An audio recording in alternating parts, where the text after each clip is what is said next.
Have you ever heard your own heartbeat? That lubed-up sound is actually your heart valves closing. The first sound, S1, lube, happens when the mitral and tricuspid valves close. It marks the start of systole, when the heart pumps blood. The second sound, S2, dub, occurs when the aortic and pulmonary valves close.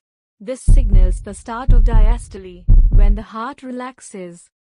Extra sounds like S3 and S4 can also be heard in some conditions. S3 may suggest heart failure in adults. S4 often indicates stiff heart walls, like in hypertension. Listening to heart sounds helps us detect murmurs and valve problems. This is your quick nursing dose. Subscribe for more informative short videos.